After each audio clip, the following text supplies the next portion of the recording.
In the high-speed world of road racing, Karl Harris was a rising star, a force who captivated the hearts of motorsport enthusiasts all over the world. With some promising runs in Isle of Man TT, as well as multiple championship titles in British Supersport and Superbike championships, he lived life in the fast lane. But on that fateful day at Isle of Man TT in 2014, the world of racing would witness a horrifying tragedy.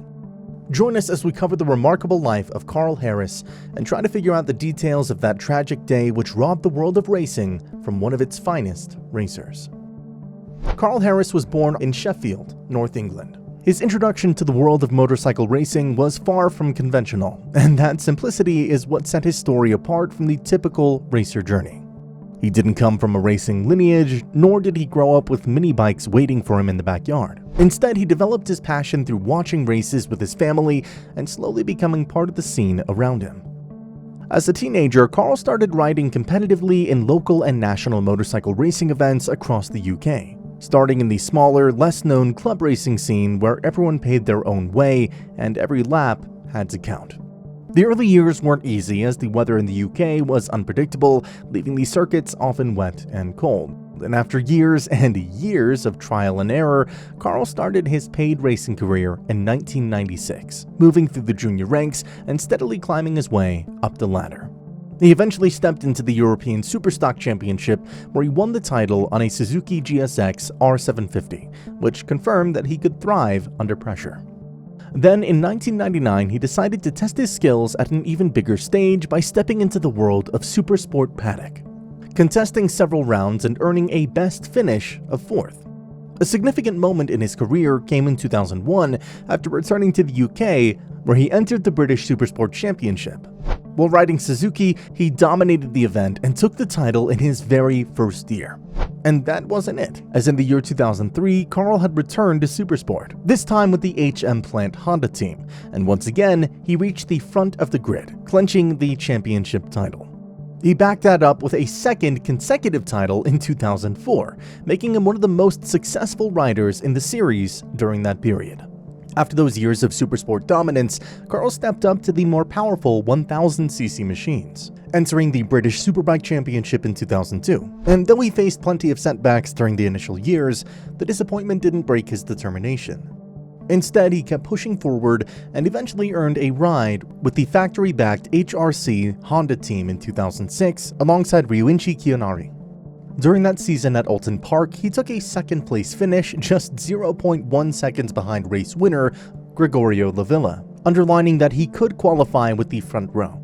Away from the Superbike paddock, Karl also built a deep connection with road racing events like the Isle of Man TT, which held a special place in his heart. Over the years, Karl has built a strong reputation throughout countless podium finishes and consistently solid performances at the Isle of Man TT. According to his teammates, Karl had a very professional yet friendly nature off track. Many people who shared garages with him say that he was the first one to help with the setup and the first to buy a round in the pub after a long day at the circuit. By 2013, Karl had become a familiar face in road racing and even signed a new contract with PR Racing for his first full BSB-style campaign. On the surface, everything seemed to be coming together, but sadly, tragedy was already waiting in the shadows, one lap away from changing everything. In 2014, the Isle of Man TT event started in late May, with practice and qualifying sessions kicking off around May 26th. Riders spent days in the opening sessions learning the course, pushing closer to the race pace, and getting used to the rhythm of the 37.73-mile Snaefell mountain course. As for Karl Harris, who had already proven his ability on the mountain course, the Superstock TT was seen as another opportunity to confirm that he still belonged in the group fighting for the top position. According to his loved ones and teammates, coming into the week with a positive mindset, Karl rather seemed calm and intensely positive. Qualifying for the Superstock motorcycles stretched across several days, including standout sessions on May 29th and 31st, where riders such as Michael Dunlop posted laps exceeding over 129 miles an hour. Karl, riding for a privateer team on a standard 1000cc machine tweaked for Superstock rules, managed to clock speeds over 121 miles an hour, which one would say not quite at the front, but still competitive and within shouting distance of the lead group.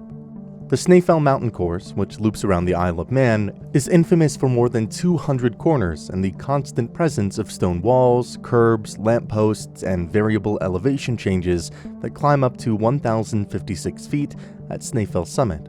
Sadly, even after showing great competitive spirit by the riders, the atmosphere that week had already turned heavy. Just a day prior, during the Monster Energy Supersport 1TT event, 65-year-old Bob Price suffered a fatal accident. While riding his Yamaha YZF R6 in the 4-lap race, he crashed at Ballau Bridge on the 3rd lap, coming off just after the Humpbacked Bridge, which is a notorious jump spot 17 miles into the course. Despite immediate medical intervention, Price succumbed to massive blunt force trauma, including a broken neck, which were the key factors in his instantaneous death. The incident cast a long shadow over the paddock and reminded everyone of the ever-present risk. Going into race day on June 3rd, Karl, as well as every other rider, were fully aware of the dangers and the treacherous nature of the sport. But knowing the risk is not the same as seeing the crash before it happens. Sadly, Karl could not have foreseen the tragedy that awaited him just hours later. That day at around 2 p.m. local time, the Superstock race kicked off under partly cloudy skies. The top riders shot away from the line, threading their way out of the start section and onto the fast downhill run toward the Ramsey hairpin. Michael Dunlop on his BMW S1000RR Superbike immediately moved to the front, eventually setting a first lap average speed of 129.588 miles an hour. Karl, on the other hand, started from the middle of the grid and powered through the first lap, slowly feeling his way into the race, but still pushing hard to get closer to race pace. The first lap finished with the field spread out along the circuit with roughly a handful of seconds separating the leaders from the tail end of riders, which is common in TT standards. However, the disaster struck at around 3 p.m. during the second lap at the gooseneck section near Joey's Corner. The incident started when a yellow flag was displayed at the Ramsey section because of an earlier incident, forcing riders to slow down and bunch up closer together than usual. And in standard TT racing, spacing is everything, where riders require clean air to maneuver safely at extreme speeds. When that spacing compresses, the entire dynamic changes. Suddenly, you're no longer racing the course, rather you're reacting to other riders at extreme speeds, dealing with inches instead of meters, and making split-second decisions with no room for even a slight error. Karl, positioned mid-pack, was traveling in a group of 4 riders, with Joe Farragher leading the pack. As they transitioned into Joey's Corner, a fast left sweeper at the 26th milestone, the riders were running at speeds estimated between 170 to 180 miles an hour. The corner is fast yet challenging, consisting of blindish left on a slight downhill, with the road tightening and the stone-lined ravine opening up to the left. During that moment, Karl entered the section wide and more aggressively, attempting to make up time and slip past the riders ahead, which ended up turning into a fatal mistake. He closed in rapidly, and his front tire, still at race speed, clipped the rear wheel and swing arm of Farragher's Honda, while Farragher's rear tire struck Karl's front fork and mudguard at the same instant. The sudden contact at such high speed caused both motorcycles to lose stability almost immediately, launching them airborne in a split second. The scene was horrifying, where the motorcycles spun and bounced, sending debris flying across the track and into the ravine below. In fact, the Marshall scaffolding near the Joey's Corner post, standing just off track, was hit by pieces of the crash and metal fragments. Let me tell you, it was like a shower of debris with parts scattering across the area, one of the marshals later said. Karl's motorcycle veered off the racing line and plunged into the steep ravine on the corner's left side. Both his bike and Karl's tumbled 20 to 30 feet onto rocks below, leaving him with critical injuries to his head, chest, and possibly spine. The fall from the track into the ravine added a second layer of violence to the crash, compounding the damage he had already sustained from the high-speed contact with Farragher's machine. On the other hand, Farragher's motorcycle crashed near the trackside, with him landing closer to the racing line, which gave him at least a sliver of extra margin of survival. The marshals, seeing the incident unfold, immediately radioed the red flag, and the race was cancelled. The rescue helicopter arrived at the scene within 4 minutes, with a medical team rushing to Karl to assess his condition. However, it quickly became clear that there was nothing that could be done. And just like that, at around 3:10 p.m. local time, Karl was pronounced dead at the age of 34. Farragher, who had seemed in a rough condition, was airlifted to a nearby Noble hospital. Though he survived the crash, he suffered serious injuries, including fractures, internal trauma, and had no memory of the incident. The race, which was once a test of skill and courage, had turned into a somber moment of loss.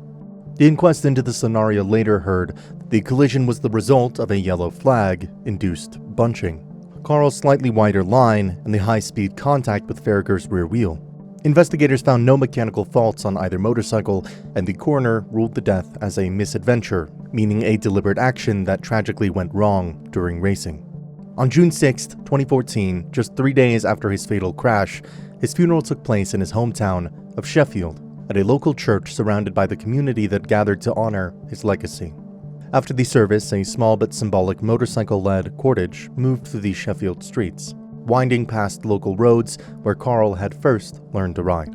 The route was lined with neighbors, acquaintances, and younger riders holding homemade signs: "Karl, our hero, rest in peace, Bomber, and legends never die."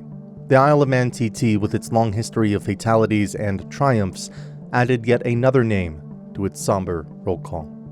Karl Harris, a 3-time British Supersport champion, was gone, but his legacy lived on in the memories of those who knew him and the fans who admired his determination. Looking back, one would say Karl Harris did not leave behind a long list of world titles or a glittering Hall of Fame display. But he did leave the memory of a rider who never switched off, never half-committed, and never pretended it wasn't dangerous. He was the one who, even after a bad crash, would joke, "If I'm not fast enough, at least I'm still having fun." So, rest in peace, Karl Harris.